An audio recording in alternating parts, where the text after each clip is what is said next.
I think if I hear you call me Becky one more time, six-pack, I'm gonna pop your tops. All six of them. Who are you?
You overestimate his talents. This one, I grant you, did not commit suicide. Lock him up! One final murder has been planned. Master! Master? How do we get out? With some difficulty. And it's his. Sean Connery. F. Murray Abraham. The Name of the Rose. A story of unholy murder. Hey, this is Matt. Once again, we're about to another review, and this is another paid request for Eric. Thank you so much for that. For those interested in requesting any type of topics, reactions, lists, reviews, re-reviews, or movies, something else, pretty much any type of video, you just send a request either directly to my PayPal or join my Patreon. Both links are down below in the info box. Now, this is for a film called The Name of the Rose, which is a film I had heard of for quite a while, because it stars Sean Connery, may he rest in peace, as well as Christian Slater. You also have F. Murray Abraham. You have a really good score by James Horner, which I did not know that until I looked at the credits. I'm like, holy shit, it's James Horner. But it's a score that definitely fits with the film. And as a movie, The Name of the Rose, I liked it. I wouldn't say I loved it, but I liked it. It's definitely a film that requires patience. It's not an action thriller. It's more of an old school Sherlock Holmes type of mystery. Because it takes place in 1327.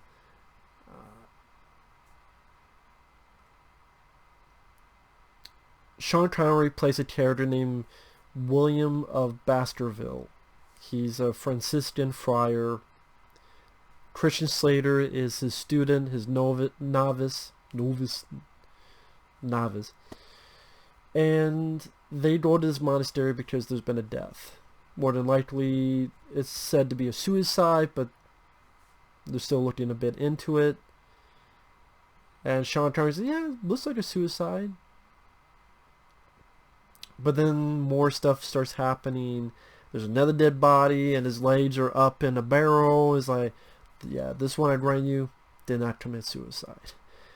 And so there's this series of deaths happen at this monastery where a lot of the people are found with this substance on the lips, on their fingers, and they try to figure out what is happening and what's going on. And it seems like there's a cover-up. And Sean Connery and Christian Slater are going from point A to B to C, trying to figure this out. And there's people like Ron Perlman, who's this hunchback, who once was a heretic. Heretics, they declare everyone should be poor and rich should be killed.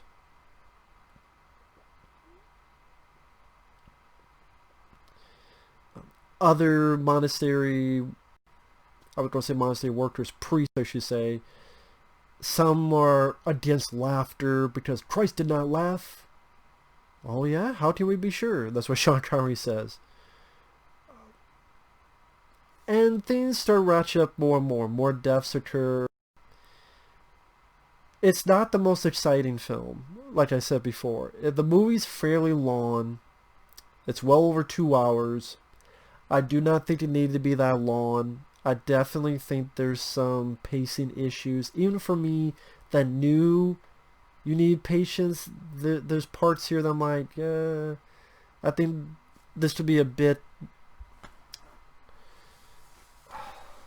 There's stuff that could be snipped out. It could be tighter. I do think it could be a more tighter of a paced film. Christian Slater technically doesn't have a lot to do.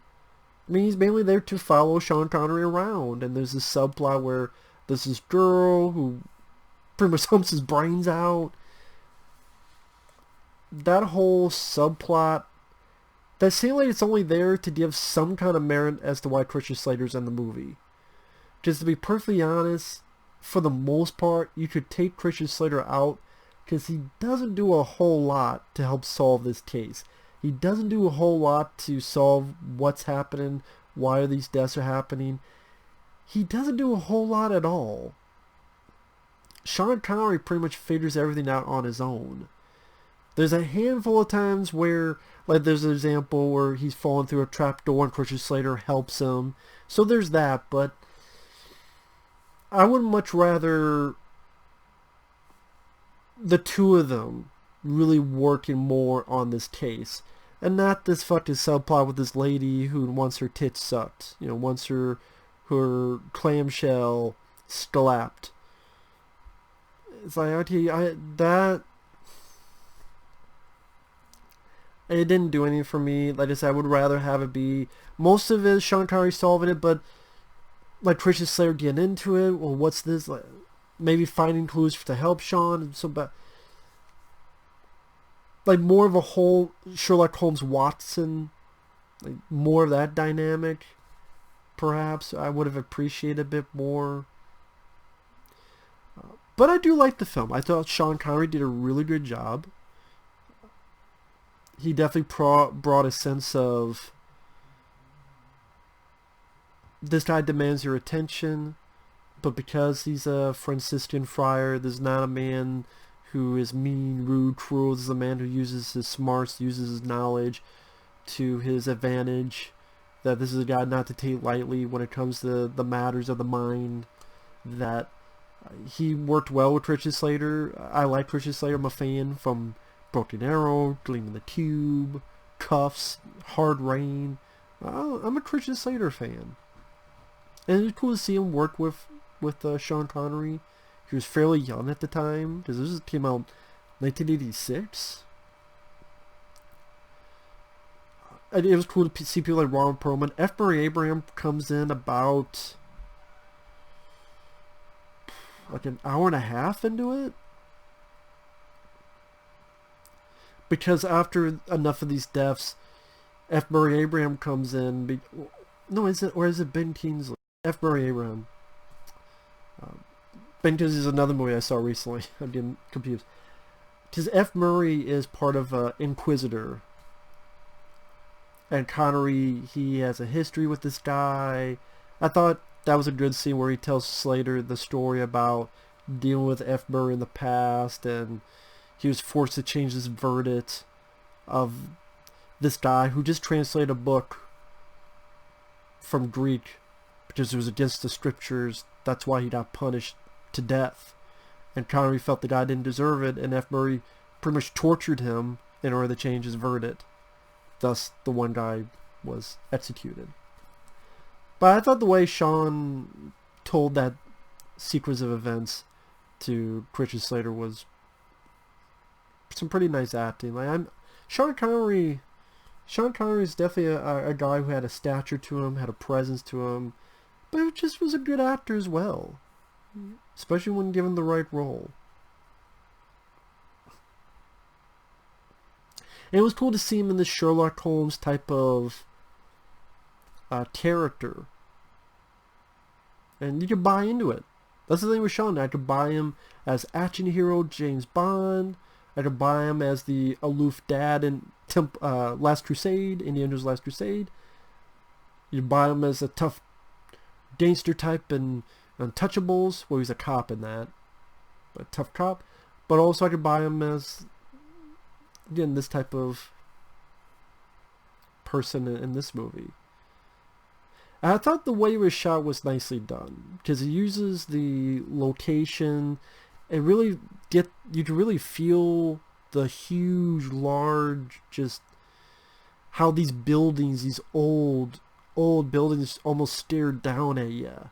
They just, they're almost stick people. They're almost just little munchkins. They're almost just insignificant to these huge castles and buildings that just hover. And you really get a sense of the scale and scope. And the way James Horner has the music and certain establishing shots when they arrive, at times it does feel like a horror film.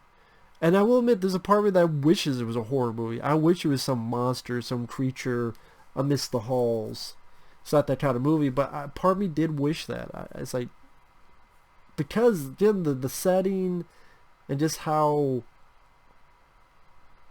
the size of these buildings, how it dwarfs people down below, it does have that horror movie feel.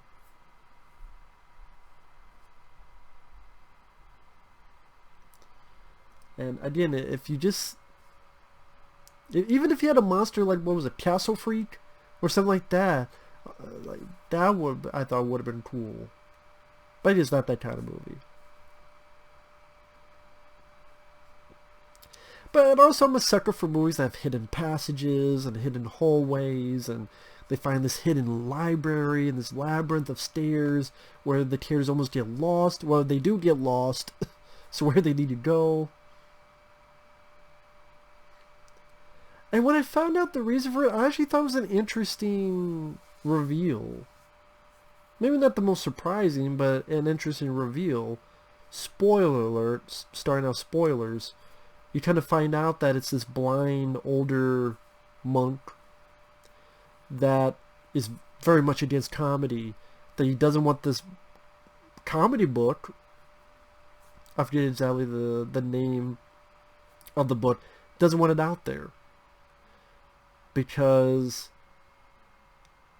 laughter eases fear.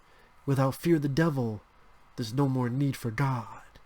And he poisoned the pages.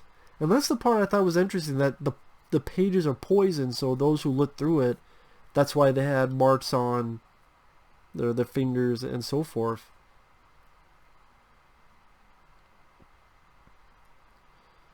Not sure why they had them in the mouths. Maybe one of those, turn the pages. Or maybe just a result of whatever the poison is, it just fucks up your mouth too. But yeah, I thought that was kind of interesting. And if you're going into this expecting action and thrills, you're not going to get it. But I would say if you're a big fan of Sean Connery, you're open to an old school, slow-paced, but old school mystery, which at times I'm open to. This is one of them. And again, for a movie I had heard for quite a few years about, I like where it took place. Like I said, I liked how the buildings don't really dwarf the characters, the atmosphere, the fog, James Horner's great score. Like, I love the horror feel to it. I appreciated that. I like the actors. I miss Sean Connery. Like I said, I do think some of the pacing could have been tightened. Slater, I wish he was given a bit more interesting stuff to do than this shit with the lady I didn't give a fuck about. I wish he brought a bit more the character to the solving the mystery aspect. I just think more could have been done with that character. I did like it for what it was. I did like it. I don't think it's a movie I would watch a lot, but it was still an interesting watch, especially if you're a Sean Connery fan. It's like, you miss Sean Connery like I do, you haven't seen the film, Grad just gave away the ending, So, but I did say spoilers. But I figure, you know, if people are paying for the request, I want to give the full review of the movie, spoilers and all. But yeah, with that said, movie was worth a watch for me. Maybe it will be for you. I don't know. That's up to you. So, thanks for watching. Take care. We'll see you guys later.